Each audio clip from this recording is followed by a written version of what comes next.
محمد اسلم اوڈ نے اس کے بارے میں لکھا ہے کہ وہ ایک اور شخص تھا جو ناپ کے بولتا اور تول کے لب کشادہ کرتا تھا۔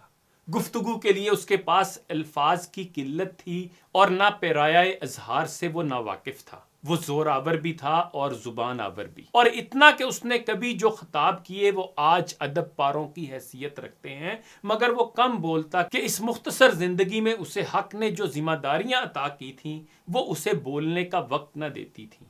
سو وہ ایک ایسا ہی شخص تھا، عمل میں کثیر اور قول میں قلیل، نرم دم گفتگو، گرم دم جستجو۔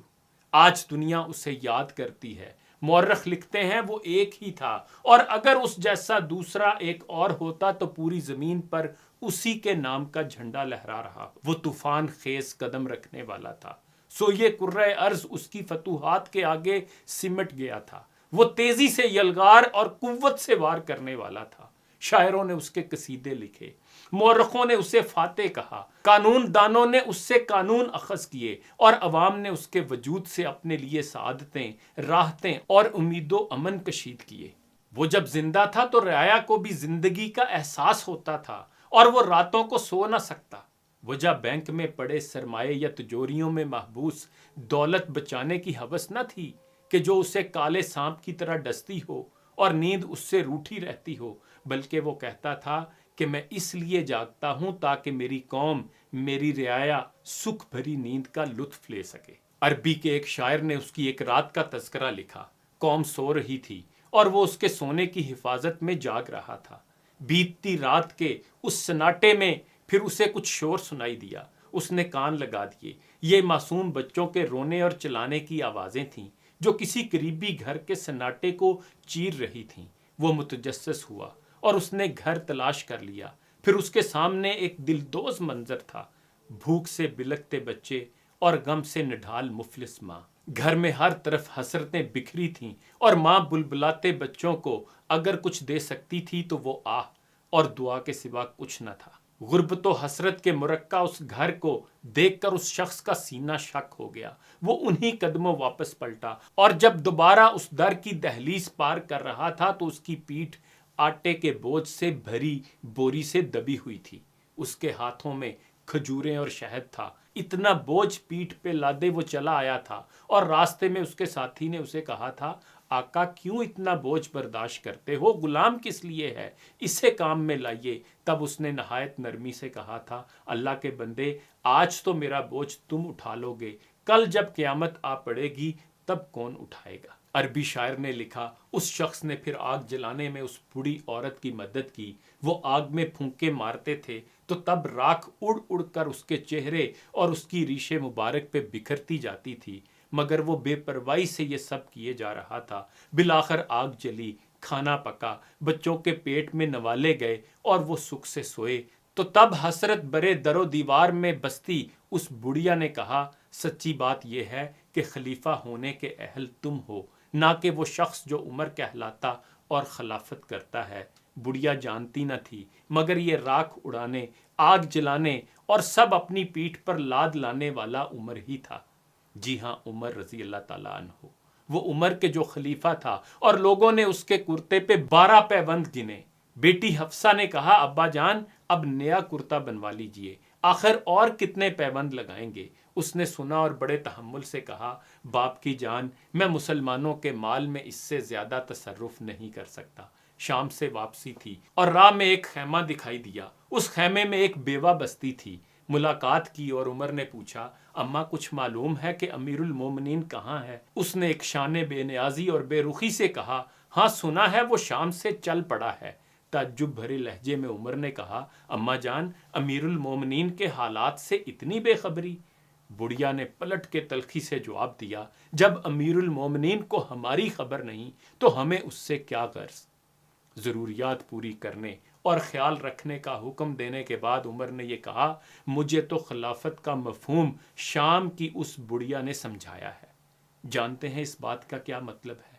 یعنی حکمران وہی ہے جس سے رعایا کی خبر ہے اور جو اس کی خبر اور خدمت میں لگا رہتا ہے۔ یہ وہی عمر تھا جسے دریائے فرات کے کنارے بے رحم موسموں کے سپرد ہوئے کسی بھوک سے مرتے جانور کی بھی فکر ستاتی تھی، اور ادھر دل دکھتا ہے کہ ہمارے ہاں قریشی، گیلانی، نیازی اور شریف و زردار تو بہت ہیں، مگر کسی بڑھیا سے انداز حکمرانی سیکھتا، کسی غریب کے آنسو پونچھتا، کسی بیوہ کا چولہا جلاتا حکمران کوئی نہیں۔ دل زخم ہوتا ہے جب سرد راتوں میں سیلاب متاثرین کا تصور ذہن میں آتا ہے، وہ جن کے گھر ڈھہ گئے، رقبے دریا برد ہوئے اور تنکا تنکا جمع کر کے بنائے آشیانے ہوا ہو گئے، پشتوں سے بچائی متا اور نسلوں سے جوڑی جن کی زیست کرچی کرچی ہو گئی۔ جب معاملہ نیا اور زخم تازہ تھا تو تب ایک عزم تھا اور بہت خروش تھا۔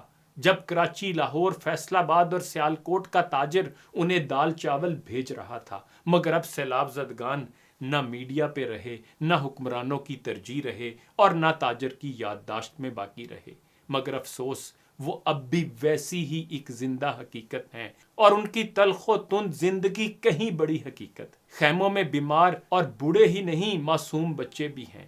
گلاب کے پھول ایسے سرخ اور صبح کی شبنم ایسے تازہ، مگر یخ ہواؤں اور ٹھنڈے ٹھار بگولوں کی زد پہ ہیں۔ دسمبر کی یخ راتوں میں سیمٹ گارے اور پتھر سے بنے ان کے گھروں میں سردی یوں سرایت کر جاتی تھی کہ ہڈیوں کا گودا بھی جمنے لگتا تھا۔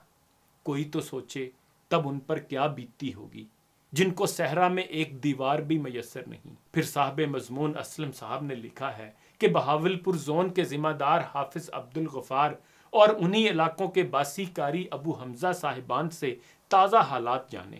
کہنے لگے اگرچہ بہت لوگ بے خانمہ برباد ہیں، مگر کچھ نے اینٹ گارے سے کچھ نہ کچھ آسرا کھڑا کر لیا ہے، مگر روح تک کو منجمد کر دیتی اس سردی اور کوہر میں بستر کسی کو بھی میسر نہیں۔